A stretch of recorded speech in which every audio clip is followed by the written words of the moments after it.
What's up, my friend? Welcome back to the Fun Direction podcast.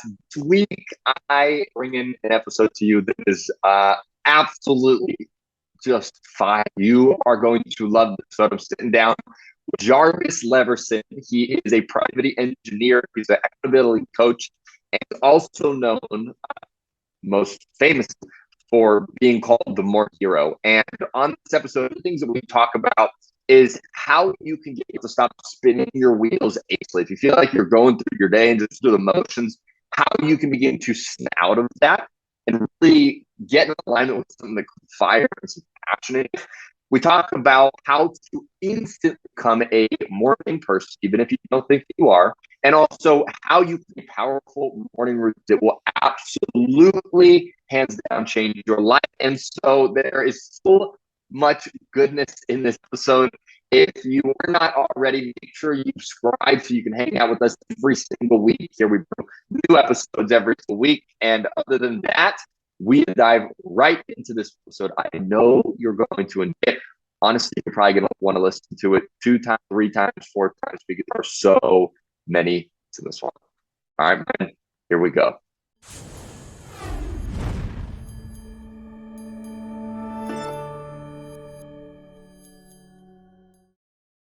Jarvis Leverson, aka the Morning Hero, my man. I am so freaking pumped for you to be here. Thanks for joining us for the podcast today. What's up? What's up, Stu? This is long overdue. Let's get it. It is long overdue. So as we kick this thing off, I'd love it if you could give our listener just sort of the inside scoop on who is Jarvis Leverson. Why did I call you aka the Morning Hero? Just kind of give an inside scoop as far as who you are and what you do. Who is the morning hero? So the morning people started calling me the morning hero because I wake up at 4 in the morning and I've got this crazy ritual that that I started doing about 5 years ago. That basically kind of just turns me into a superhero. I'm 10 times Yeah, more productive. I'm focused, dialed in, and I get so much stuff done in such a short period of time that I felt like it turned me into a superhero. So about five let's years ago is go. when I kind of recognized the secret sauce of life. If you wake up early with a very structured routine, you Hmm. could accomplish anything you want in a short period of time. And so I started calling myself the morning hero, and then it kind of stuck with me. So now I teach that to other Yeah, people. I'm a peak performance coach, and I show people how to maximize their time so they can gain more clients and close more deals while cutting yeah, their workday in half. So that's kind of my claim to fame. I show people how to be done by lunch. Be done, get all your critical epic. stuff done before lunch. That way you have the rest of the day for free time to do whatever the hell you want to do. And Yeah. so I focus on giving people their time freedom back. Hmm. Let's go, man. There's so much juice to dive into in all of that. And what I would love for us to do at first is kind of go like way back and start with sort of your early days, right? Not as, a 5-year-old really, but more so when you kind of took your first step into the real world. I'm assuming you weren't this, well, I know you weren't this morning hero person.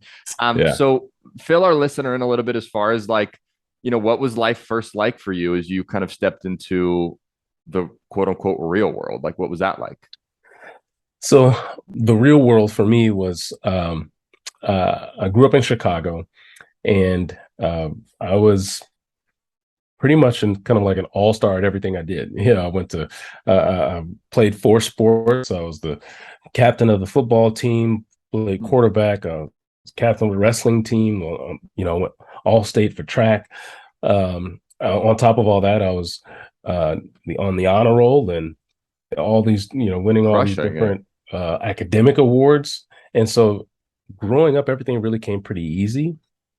I never really had to try that hard. I'm one of those people that, I catch on to things pretty quickly without much effort. So I ended up going to school for computer engineering and at the University of Illinois, which is about 2 hours south of Chicago. And at the time, the University of Illinois was number 2 school in the nation for computer engineering. So I graduated with over a 3.0 there, and so I kind of coasted. Yeah. I know that's not for a lot of people have to struggle and kick and scrape. For me, I coasted for a while, and Mm. because I just didn't have to struggle to get acceptable results, and so I coasted and through school and graduated, went to work for a Fortune 500 company doing technical sales, so I sold computer hardware and computer software, and did that for 15 years, and was pretty decent at it, and like Yeah. my journey really began when I hit 30, because that's where the first time in my life where I noticed I was just sitting still. And Interesting. it's kind of like not sitting still where, I was just lazy, but I had stopped really making progress in life, where up until that point, every year, I would get promotions and move on to different projects and assignments and be team leaders. Like every year, I noticeably felt I was making progress. And then I hit a point where I just stopped making progress, kind of like stalled out in life. And I existed like that for about 5 years. I call it the lost years, where I was just stuck in this cycle of just waking up, going to work, eating like crap, hanging out with Yeah. friends, go to bed, wake up, go to work, and every day was the same, just over and over, year after year. It's just kind of like Groundhog Day. Yeah. And like for me, what that did was that turned into me searching for fulfillment in all Mm. these random things, chasing after women, partying, um, you know, overeating, over drinking, trying and with experimenting with drugs and different things, and all these things where I was just searching for meaning, searching for purpose, Yeah. searching for some sort of something to fill this void and this emptiness that I was feeling for just not living up to kind of what I felt I should have been doing in life.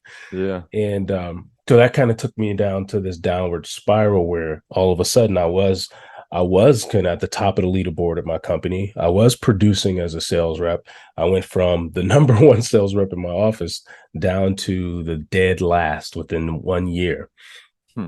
And then my boss, who was my friend at the time, after one of our team meetings where they put up on the scoreboard, and when you're in sales, there's a scoreboard. Yeah. They put up the leaderboard and they show, Jarvis dead last. Yeah. Yeah. And like I'm kind of sinking low in my seat. And I remember my boss called me into the office and he was like, this hurts, but this isn't working. Hmm. This um basically he's like, you're taking up space from the team, Yeah. and we're gonna have to let you go. And that was like a wake-up call for me. It was like slamming into a brick wall. And 2 weeks later, my girlfriend at the time, we were living together, Yeah. uh, had the same talk with me. Basically, like, this isn't working. You're taking up space in my life. Like, Yeah. Yeah. I wasn't serving her. I wasn't respecting our relationship. I was going out and hanging out with friends and doing like I said, all these things, just grasping for something to try to fill this emptiness that I was feeling. And I wasn't serving my relationship. I wasn't prioritizing her. And so we end up deciding to break up. And so within a 2 week period, I lost my job, lost my girlfriend, had to move out of my house. I had to figure it out. Right. And I Yeah. went on this journey of trying to So, figure it out. And so, that was kind of like the starting point of my life right there at that moment. yeah. So, a few things I would want to ask you. One thing that's really interesting that I'm hearing as you say that is there's this book called Outwitting the Devil. Have you ever read it? No, I haven't. So it's by Napoleon Hill, the same guy that wrote Think and Grow Rich. It's a really, really good book. It was so sort of controversial that he actually didn't release it until after he and his wife both passed away because it was so controversial. They were like, we don't want to be alive when it publishes, so they made a deal with the publisher. And one of the things they talk about in this book is this thing called the hypnotic rhythm, and it basically means. And I had another mentor, Bob Proctor. He used to say it in this way. He'd say, in the absence of clearly defined goals, we become strangely loyal to daily activity until ultimately we become enslaved by it. Another way to say that is hypnotic rhythm, right? So it's like we get so basically on this autopilot that day in and day out, we're in this hypnotic rhythm, just sort of moving through the motion and going. And oftentimes, the only way we get snapped out of that hypnotic rhythm is like a catastrophic failure, a major life event, right? It's something like you said, where it's you literally are being like slammed into a brick wall. And that's what happened for you at that moment, right? Is it was kind of like, okay, I was in this hypnotic rhythm for 5 years of like, what the hell is going on with my life? Right. And it allowed you to snap out of that. And I think for the person listening to this right now, a powerful question they could ask themselves is like, are you in some sort of hypnotic rhythm? Right? Are you in this That's a really powerful question. Yeah. Are you in this sort of process like you were at the time where you're just sort of going through it? And if you can be aware of, okay, I'm in this hypnotic rhythm, then we can do something to get you out of that. And so my question for you is if we went to, 30-year-old Jarvis, when you started to realize, okay, there's like this stillness. I'm not progressing in my life anymore. If you could go back to that 30-year-old you, knowing what you know now, what advice would you have given yourself in that moment to maybe expedite the next 5 years and not have to go through all this aimless searching and all those great things? Question. I've never thought about what I would tell 30-year-old Jarvis, but I would just say kind of, so like what got me out of what was kind of like my transcendence was me getting introduced to personal development. So getting introduced to reading books, like that was what took the veil over my eyes and kind of started giving me a pathway of progression again, right? And so if I had to go back to 30-year-old Jarvis, the thing that I would encourage him is to get into personal development, get into reading books, listening to podcasts, working on yourself, taking courses, going to seminars, like starting to do the work on yourself. And that I didn't start doing the work on myself until I turned 35 years old. And that for me now is like, gosh, how many years did I waste? Like, I wish I could go back to college. Like, how come this stuff isn't taught in college? How come I wasn't encouraged back then to start doing the work and making the investment in my own personal growth and development? And so 30-year-old Jarvis, if he could have expedited the process, if I had started way sooner working on myself every day. Interesting. Yeah, it's crazy when you read a book or something like that, it can shift your perspective. And, I think what you said too with the whole school aspect is it's a whole nother podcast. It's not just like a whole nother podcast episode. It's a whole nother podcast show. Yeah. But it's interesting. Someone once told me, because I was fortunate, I got introduced to personal development when I was 19 years old. I'm now 29, so I'm also slightly biasedly asking, okay, I'm going to be 30. So what are some of these nuggets I can apply to my own life? But one thing that's so interesting that I learned early in personal development was this idea that education comes from the Latin root educo, which means to learn from within, right? Versus education, a lot of the time in the school system, we're learning from the outside, right? We're not learning about ourselves, learning intrinsically, like, who are we? What makes me tick? And, it's really interesting. Just like 2 days ago, I was doing something, I forget what, and I was like, oh, I know about myself that if I do these two things right now, I'm going to increase my energy and I'm going to produce at a lot higher level. And it made me think, I was like, it's such an underrated skill to learn about yourself, and to learn like what makes you tick and what makes you, think certain thoughts. And it's so crazy. So let's dive in more now. So you have this, switch that goes off 35, you start reading books, you start going to seminars. Fill us in this part of your journey. So let me take you back before I started reading books. Cool. I had just hit a brick wall. I still didn't know which direction was up. Right. So all I knew is, okay, I got to reset my life. And I had to move back home to Chicago. So when I was living with my girlfriend, we had this, ideal life out in San Diego. We had this beautiful apartment. I had to move back to Chicago, living with my mom. So that's kind of like rock bottom, right? A 35-year-old man having to move back home with his mother, right? Sleeping. And this is after you lost your job, girlfriend, and you split. Exactly. Now you're back with mom. And so that was kind of like rock bottom. And I'm scrolling on Instagram, or no, yeah. So I'm basically just still at this point, I'm still kind of unaware. I'm still just stuck in this mindless rhythm that you talked about. Yeah. Scrolling around on Instagram, and I get a notification from LinkedIn, says, "Hey, go congratulate Eric on his new job position." Now, Eric was my lab partner at the University of Illinois.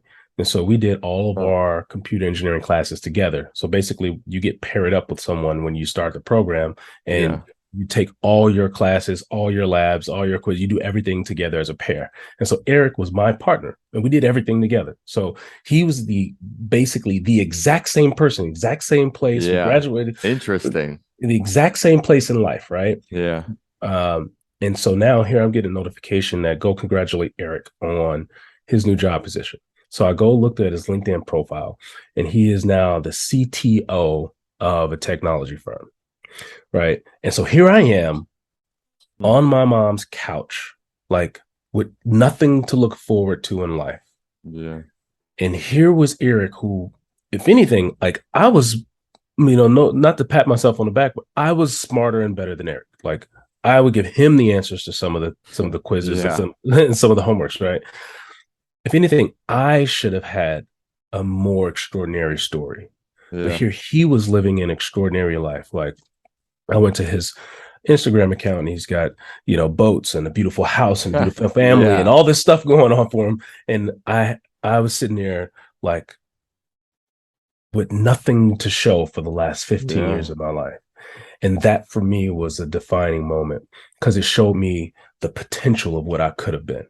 Like here was Eric, me and Eric were on the exact same trajectory in life. And somewhere along that trajectory, my trajectory stalled out. If anything, it started declining a little bit while his kept progressing. And he showed me where I should have been in life. He showed me the potential that I had, what I could have been doing in my life versus where I was. And that angst, I call it the potential gap, the gap between where you should be in life and where you are. And that difference, that angst, that was the source of a lot of my discontent and all this that I was searching and scratching and clawing and trying to find vices and things to fill void. It was all because of this deep down feeling that I had that I wasn't living up to my full potential. And so that moment sitting on the couch, that for me was the moment I was like, all right, fuck this. I gotta get back to where I should be. Like the moment you see what you could be doing in life, now it's like, okay, I'm not settling for this anymore. What do I need to do? I don't care what it takes. What do I need to do to get back to where I should be, to get to where I know I could be? And that's what put me into personal development. That's where I started reading books. That was like, all right, I gotta get it. And and the first book I read was a book recommended by a friend, was The Miracle Morning. And The Miracle Morning, if you're familiar with it, The Miracle by Hal Elrod, talks about waking up early with a morning routine, having a ritual where you work on yourself every day. You prioritize your own self, your personal development, and you start the day with yourself, and then that will then materialize into you achieving all the things you want in life, right? So it sounds all very woo and frilly and all this, but that's what I started doing. So I read this book in 3 days. Like I've never read a book cover to cover in my life. This is the first book in my life I ever read cover to cover. That's how you know it's powerful. Yeah, I couldn't put it down. And within 3 days, it turned me into what at the time I always called myself a night owl. Like I got my best work done from 10 p.m. to 2 a.m. in the morning. That was when I shined. And within 3 days, it showed me that you are what you call yourself. You are. So if you say you're not a morning person, then that's why you're not a morning person. But you can change that just by changing your language. And so it released me of this shackles of me not ever allowing myself to be a morning person. And within 3 days, I was waking up at 5 a.m. every day, meditating and journaling and doing all this stuff that I never never was ever introduced to before. Yeah. And then lo and behold, that was the starting point of kind of who Morning Hero is today, and was from kind of reading that book as a catalyst. Yeah. It's wild. I mean, so many different things in there. And even when you were explaining that moment of you sitting on the couch, like that whole story, I have goosebumps through my body, right? When you're just talking about the idea of like meeting the person that you could have been. Yeah. And it's like, man, like, I mean, I think everybody should just go meditate on that for like 10, 20 minutes, like 3, 4 days, 7 days, journal about it, right? It's like just that idea of who you could have been is is a crazy thought, right? It's like one of the Yeah. things they say is like, Have you read Can't Hurt Me by David Goggins? I've read, I think I listened to it on Audible. I think I'm like 90. I think I got 90% through it. Yeah, if you listen to it on Audible, the Audible version is kind of like a podcast where in between each chapter they interview him. Him Yeah. and Yeah. I listened to the that one. co-author kind of do a little podcast interview. But he talks about this in the early part of the book. He talked about his definition of hell. And he's like, his definition of hell isn't Yeah. like going to actual hell. It's actually the opposite. His definition of hell is going to heaven.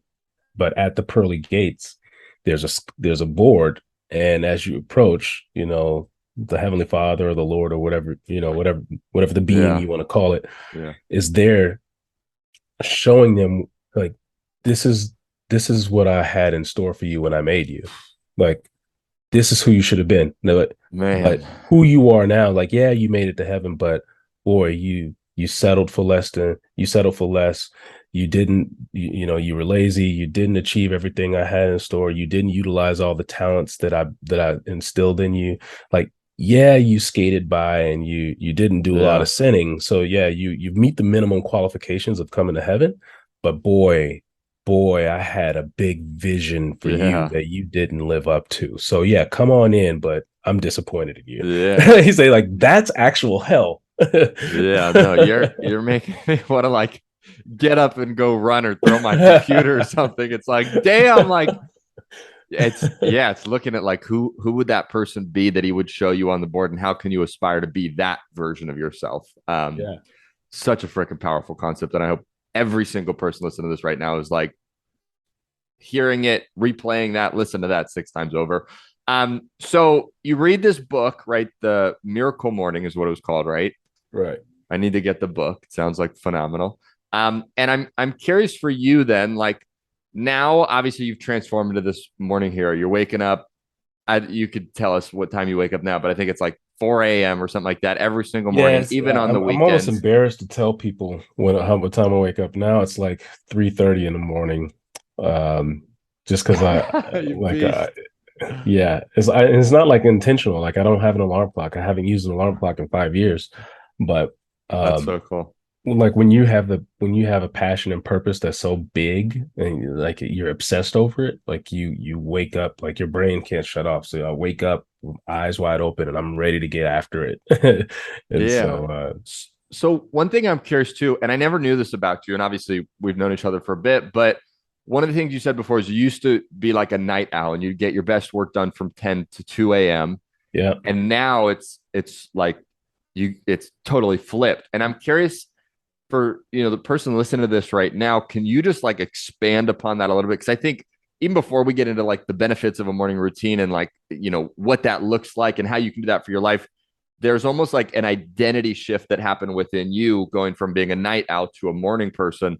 And so can you just expand upon like it's just I never knew you were a night owl, so it's even Yeah, crazier, it to is hear that you made that switch. it's totally, the power of the subconscious mind. So, I was a computer engineer, and as an engineering student, you're accustomed to staying up late nights doing, they call them hackathons. You're up late coding. And so it's just like the culture of computer Yeah, programmers. You of that got industry. Red Bulls all over the desk, and you're up all night coding. And so that was my life, and I took that same mindset into when I went into the business world, and Right. I just identified myself as that's who I am. Like it's my circadian rhythm. It's how I was born. It's baked into my DNA. I can't change it. Like, and Yeah. I always thought that that was a thing, that you were born with a circadian rhythm that's locked in stone and it defines who you are. I know now that that's bullshit. Yeah. That you are what you tell yourself you are. And kind of the book The Miracle Morning like opened my eyes to the power of the subconscious mind. And like the subconscious mind just manifests any seed you plant. Like all it does is manifest and germinates and nurtures the seed that you plant, that you give it. It is extremely obedient. So whatever seeds you plant, that's what will germinate and grow. Right. And so the moment you change your language, like the moment you start planting different seeds, you grow different forests and different outcomes for yourself. And so the first seed I had to plant was I am excited about my morning. I am looking forward to waking up at 5 in the morning. Gosh, I can't wait to wake up at 5 in the morning so I can meditate or so I can go to Yeah. the gym. And like this is scary. So this is a real actually like thing that Hal talks about in the book, is creating a nighttime affirmation. An affirmation is just a statement or a mantra that you say. It's the seed that you're planting to your subconscious. Yeah. And so he says, say this mantra, say this thing at night. I'm so excited to wake up at whatever time you want to wake up, Yeah. so that I can do the thing, Yeah. whatever you're going to do first. So for me, is I'm so excited to get up at 5 in the morning so I can go to the gym for spin class. And that morning, I woke up at 4:57 a.m. with no alarm clock. Before my alarm, 3 minutes before my alarm clock. I've never used an alarm clock since that day. This so powerful. Damn. Within one day, I changed my identity because I spoke a different language. I gave my subconscious a different set of instructions to manifest, and it has been obedient ever since then. So I challenge anyone else to try this. Say, I am excited to wake up tomorrow at 5 a.m., at 4:30 a.m. Yeah. so that I can have a cup of espresso or whatever you want to do first in the morning. Yeah. I guarantee you'll wake up 3 minutes before your alarm. Yeah. Damn, we're recording this in the morning, but I'm like, I need to go to bed so that I can wake up. I'm sold. I'm trying that. I'm doing that 100%. And it's crazy, the language. And I think anyone again that's listening to this, absolutely something you can implement immediately to start waking up earlier. So one thing I'm curious now, our listener, they're going to say this tonight. They're going to, execute this and wake up early. So from there, like, what are 3 things you would say people can do to have like a killer morning routine? Like, what are 3 things they can do to have a morning routine that just like really crushes it? Yeah. So I would recommend the first thing, what I encourage and what I preach. And so this is what I teach people. I call it this, like this peak performance routine. Whenever anyone kind of goes through the Morning Hero program or they join my Morning Hero tribe, the very first thing they do is they go through a 5-day challenge where I teach them this routine. And the first part of it is, first of all, you need a journal. You sit down with a journal. And here are the things that I do when I sit down with my journal every morning. The very first thing I do is I grab a cup of espresso, right? Nice. Let's get that out of the way. I get my espresso. And of course, I do sip it with my pinky up. And just in case you're wondering, it is the proper way to have an espresso. But I sit with my espresso and I have a journal. First thing I do is I seek clarity. And so for me, seeking clarity, it just means sitting in silence. You can call it meditation. You can call it, prayer, whatever you want to call it, but it's sitting, just having first silent moment where the universe can speak to me. And so I look at like silence is where like most of the time we're just so inundated with the noise of the day, the noise and the chaos of everything, notifications, emails, social media, text messaging, family interruptions, obligations, responsibilities, like just the barrage of the noise Pile of the them day. on, And like we never have time to sit back and just hear and listen for where you're being guided, listen to your gut intuition, listen to the Holy Spirit, or your I call it listening to the whispers of the universe. So the first thing I do is I sit and I'll put on some little like spa-like music in my headphones, and I'll just sit and intentionally listen, not try to think about anything, but at the same time, I'm not trying to close off my thoughts. I kind of just let my mind daydream. And in that, every morning, I get some sort of clarity. And then I will just start writing it down. I'll just start journaling, writing down any thoughts. A lot of times they'll come as blueprints for the next marketing funnel that I'm gonna roll out for my business, or the stuff I got to get done that day, or who I should talk to, who I need to connect with to help me get to the next level. So every day I get some sort of word of wisdom spoken to me. Right. And so I do that. That's the first thing I would do, is sit down with the journal and just, I recommend at least 10 minutes to get into this state of listening, so you can actually kind of receive the benefits. So I set a timer for 10 minutes and I just sit and I'll listen. And then from there, I go through and I plan and organize my day around my goals. So I kind of have a very specific process where first you write your goals. A lot of times people will sit and I'll just kind of write a to-do list. A to-do list is really just kind of like a random list of whatever's sitting on your brain, right? Go, but get some new UGG boots off of Amazon, like all just random stuff, right? I first start with writing my goals. When you write your goals, then your brain kind of focuses on what do I need to get done to push those goals forward. So it's not just this random list of all this random crap you could be doing, but how are you ensuring you're making progress on each of your goals every day? So I write the goal. Is that like a weekly goal, a daily goal, a yearly goal? So you can break it down however you want. So like for me, I write my yearly goal and I write it every single day. So every day it doesn't change. It's the same every single day. Right now my goal is to build a movement of 1,000 members in the Morning Hero tribe. Let's go. The tribe is kind of my Morning Hero community where you go through the challenge. And I have kind of all my lessons, everything I do, I put it inside the tribe. Right. And so my big goal is I want 1,000 members in the tribe. And so I write it every single day. And that focuses me. And so once I write that statement, then I go into, okay, what do I need to do today that's going to push that the furthest? And then I come up with all my actions, my action plan. So I call this the GAS process. Okay. Write your goals. From the goals, that leads to your actions. So you start writing your action plan. Once you have your actions, the third step of how to gas up your day is to schedule everything on your calendar. So don't just leave your actions as a to-do list, schedule them, because when you schedule them, there's a commitment that when you put something on your calendar, you commit to it. Most people, only complete about 40% of things they have on a to-do list. However, you do about 90% of the things you have on your calendar. Anything you put on your calendar, you commit to it, and most of the time you do it. And so everything you have on your to-do list, I recommend scheduling a block of time on your calendar where you're going to actually do it. I call this the zero calendaring method. Because by the time you finish, you'll notice there'll be zero blank space on your calendar. It'll be filled up with all these. You'll have a full day. But when you have zero blank space on your calendar, you basically have zero wasted time. And so this is how I kind of promise people that I can help them eliminate up to 4 hours of wasted time and procrastination throughout their day, because I show them, how to effectively plan and organize their day around their goals.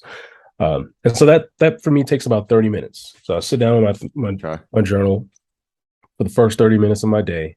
And I meditate, and then I gas up my day, kind of action plan, goals, action, schedule. It's good language too. Yeah. And then right after that, the second 30 minutes of this, I go into and do some exercise. I call it activation. So this is how you officially press the start button on your day, is you activate first. And that basically is just going to get your momentum going you're going to get that first big win of the day, and you're going to carry Love that that. momentum into everything you do. And it's actually going to make you way more productive. Your brain thinks more clearly. You're fully oxygenated. You're making better decisions. You're more Yeah. Yeah. productive. So I think you should start every day with some exercise. So that for me is the power hour. That first hour of the day is the power hour. And so my mission in life is to show everyone how to maximize that power hour, which makes them 10 times more productive. So you do those things when you first wake up, guarantee you have a rock star day. Let's go it. So get clear early in the morning, kind of get silent, learn for any guidance, Yep. figure out your goals. Maybe, first and foremost, what's your goal for the year? Then reverse engineer it. So what are the goals for today? What are Yep. the actions to get me to that goal? And then ultimately schedule it. And I love that stat you said of people get 40% of a to-do list done. But yeah, if it's on your calendar, 90% of things get done right. Because if it's on your calendar, you're like, well, it's on my calendar. Like, obviously, I'm supposed to do this in this hour. Yeah. Love it. And then get active, move your body. That's if That's the power. That's how you go into your day powerfully, is with the power hour. Now there's a rule. I mean, there's some general guidelines for a power hour.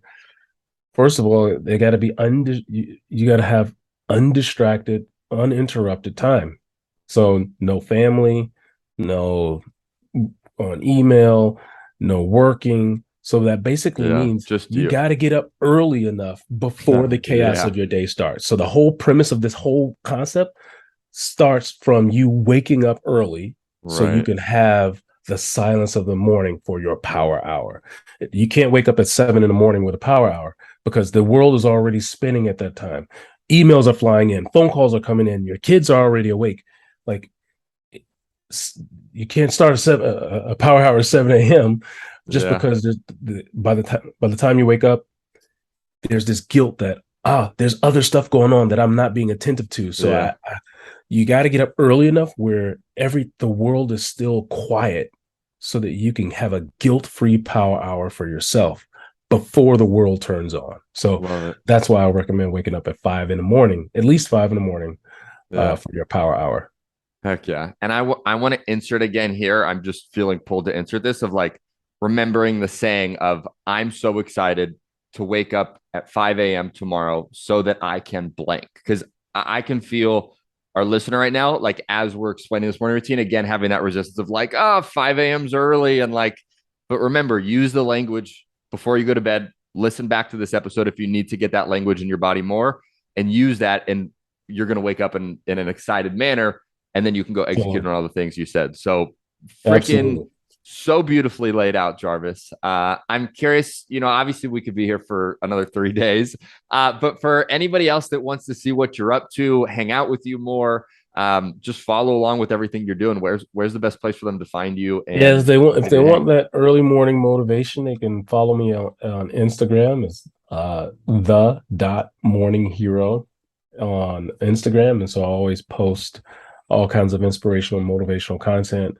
I also go live, or not go live, but every morning when I get up, I'll post a story. So a lot of times you'll see what time I'm waking up and what I'm doing first thing in the morning, if you ever want to get some early morning motivation. But then also, I've kind of designed a 5-day challenge. So the biggest problem I come across when I kind of explain this to people is like, that I can never do that. I can't wake up early, or I've tried meditating, or this won't work for me. So I thought, like, how can I help people install a power hour so that they can get consistent and get the results that ultimately is waiting for them? And so I have a 5-day challenge where every day I break down one of these concepts and I actually help them install it, give them all the tools of the trade, the tricks and hacks of helping them install a power hour into their busy lifestyle so that they can 10x their productivity, be done by lunch, and get 4 hours of their free time back. And so it's a 5-day challenge.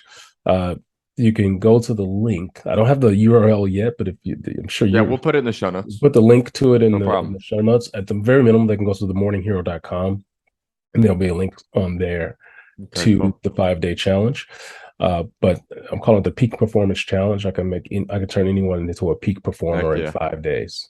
And so I would say that would be the kind of the best thing if anyone's halfway interested in this concept of wanting to wake up earlier. You've been trying it, you know there's benefits, but just gosh, you just can't really bake it in. Try me. Within 5 days, I'll turn you into a morning person, and you'll be blazing through your day. Okay. And I'd say one thing to add that too is it's like reminding yourself that you can do anything for 5 days, right? So if you go, I could never do, you could do anything for 5 days. So absolutely, we'll put that in the show notes. Highly recommend everybody to go check it out. Obviously, you're doing amazing work. So last question I have for you, and this is a question we ask all of our guests because we want to help people find direction, but do it through action, is I'm curious, what would you say is one thing someone listening to this can do in the next 24 to 48 hours to start finding direction in their life? So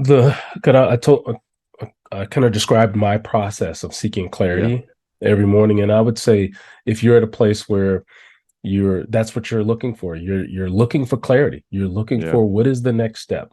Where am I being called? What should I be doing? Where should I be spending my time? I would say, insert a process where you listen every day. Instead of trying to figure it out and trying all this stuff, I would encourage you to listen, because the answer is probably right now trying to be spoken to you, but you're too busy. You're too consumed. You're too busy. You're always processing and moving that you're not slowing down enough to tune in to the guidance that's already been trying to direct you. And so I would say every morning have a process of actively listening, at least 10 minutes sitting for 10 minutes, set a timer, use your phone, set the phone for 10 minutes, put in your headphones, play a little piano music or nothing with words, nothing that you can sing to or distract yourself. Play like some spa-like music or some rain sounds or something, and just sit there for 10 minutes. And maybe the first day or so, you're not going to get anything. The second day, you're not going to get this big aha every single day, but you'll get something. Yeah. Hey, remember Johnny? Go call Johnny. Like, you'll open your eyes. I'm like, yeah, whatever happened to Johnny? Like, I don't know why, but for some reason he was placed on my heart. Let me reach out to him. Yeah. The next day he'll say, hey, go look at this website. Like, every day you'll get some little nugget that'll inch you closer and closer to a path starting to form that could lead you into your direction. Powerful, man. Powerful, powerful, powerful. Well, Jarvis, thank you so much for being here, brother. So much value. I'm pumped to go listen to this again, implement everything we talked about. And for our listener hanging out with us today, absolutely replay this, listen to it more, send it to a friend. So Jarvis, thank you so much for being here today. Thanks, Stu. Loved it.